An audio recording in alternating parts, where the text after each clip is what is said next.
जय श्री राम, वंदे मातरम, नमस्कार, सत श्री अकाल।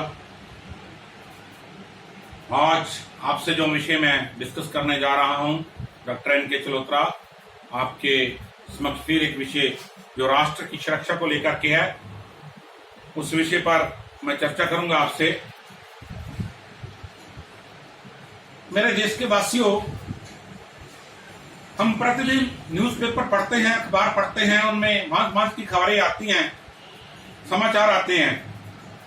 पिछले 2-3 दिन से या पिछले एक सप्ताह से जो हम न्यूज़पेपर पढ़ रहे हैं, उसमें सबसे अहम मुद्दा जो है भारत की और चीन की सीमा का तनाव मुद्दा है।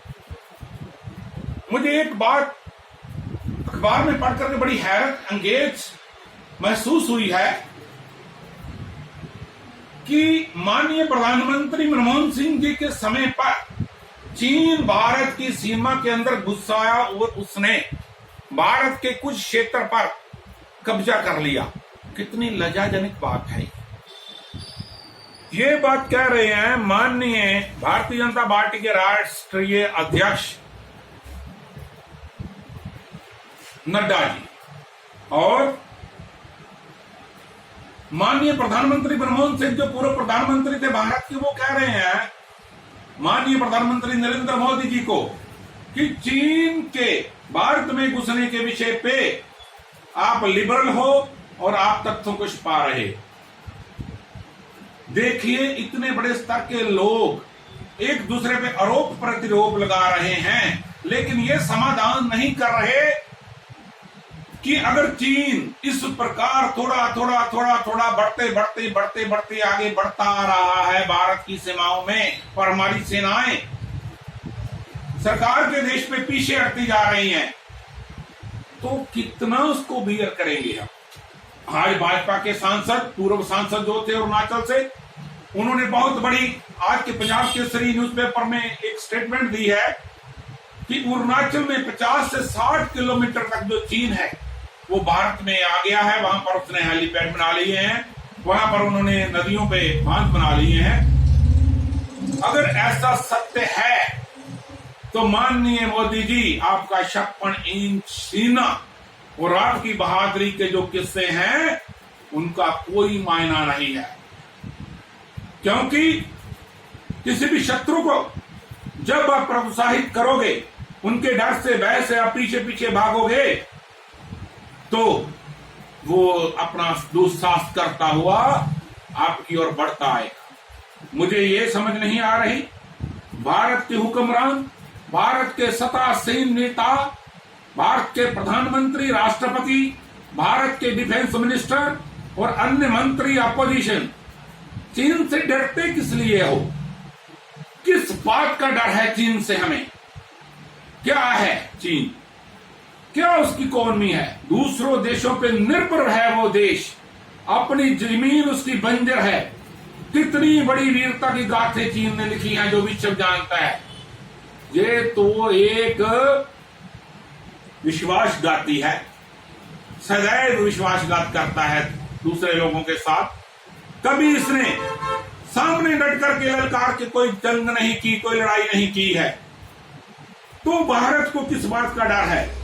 मैं भारत के हुक्मरानों से, भारत के पूरे मंत्री परिषद से, भारत के तीनों सेनाओं के मुखियों से ये निवेदन करना चाहता हूं, भारत के लोगों की नब्ज पहचानिए, उनकी भावनाओं को समझिए और चीन को मुंह तोड़ जवाब दीजिए।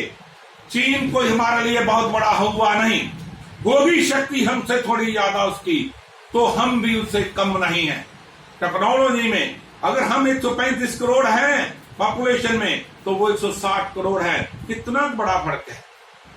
टकराने दीजिए उसे, ललकारिए, सेनाओं को आदेश दीजिए। अगर वो 1 इंच भी भारत के सीने पे बढ़ता है तो उसी वक्त चीन के सिपाहियों को धराशायी कर दीजिए। 1 इंच भी इसके आगे मत बढ़ने दीजिए। कोई आवश्यकता नहीं हमें चीन के साथ वार्ता करने की, ना तो सैनिक स्तर पर और ना ही हमें राजनीतिक स्तर पर। क्या है? ये वही भारत है जो पूरे विश्व के साथ लड़ सकता है। ये वही भारत है जो वीरों का भारत है, वो वीर जिनकी गाथाएं आज पूरे विश्व में गाई जाती हैं। ये वही भारत है। तो भारत के अब के हुक्मरानों को डर किस बात का है, ये मुझे बहुत बड़ी पीड़ा दे रही है बात। अगर कांग्रेस की सरकार आती है तो वो भी चीन को धीरे धीरे आगे बढ़ने देती है, कहते हैं युद्ध ना हो जाए। भाजपा की मौजूदा सरकार भी वही असर पे चल रही है, तो ऐसे तो धीरे धीरे हमारे प्रदेशों को, सीमावर्ती प्रदेशों को वो खाता चला जाएगा और आप समझौते करते रह जाओगे। कब तक उनके साथ समझौते करते रहोगे? मैं याद दिला देना चाहता हूं, दो ही प्रधानमंत्री जिनका डंका आज भी पूरे विश्व में बोलता है भारत के, एक माननीय स्वर्गीय पूर्व प्रधानमंत्री इंदिरा गांधी, जिन्होंने किसी के सामने नतमस्तक होने की कभी हुए नहीं थे, और दूसरे देश के राजाओं को अपने सामने नतमस्तक किया, और युद्ध के लिए वो जब भी कोई ललकारता था तो तैयार बर तैयार रहते थे। और दूसरा माननीय अटल बिहारी वाजपेयी जी, जब पाकिस्तान ने हमारे साथ छल किया और कारगिल पे अपनी सेनाएं उन्होंने भेज दी, तो वाजपेयी जी ने उन सेनाओं का मुंह तोड़ जवाब देते हुए अपना एक एक क्षेत्र उनसे छीन लिया। अरे मोदी जी क्या हो गया आपको? कहां चली गई आपकी दलेरी और शाती का? कहां चला गया आपका मंत्रिमंडल? अरे क्या है? जंग चाहता है चीन तो हो देने दीजिए जंग तो आखिर होना ही है एक दिन, ये तो निश्चित है। अब जितना भी छेड़ोगे चीन उतना आपके ऊपर चढ़ जाएगा। तो क्या कब तक अपने प्रदेशों को ऐसे छोड़ते रहोगे, सीमावर्ती क्षेत्रों को छोड़ते रहोगे?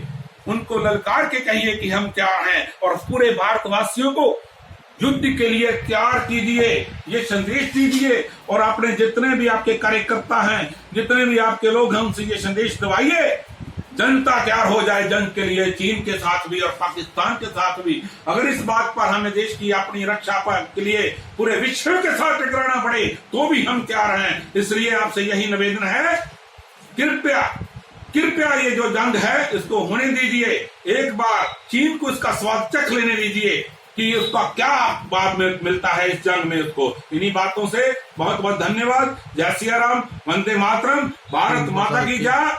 और मैं चाहता हूं इस वीडियो को आप ज्यादा से ज्यादा शेयर करें। वंदे मातरम, जय हिंद।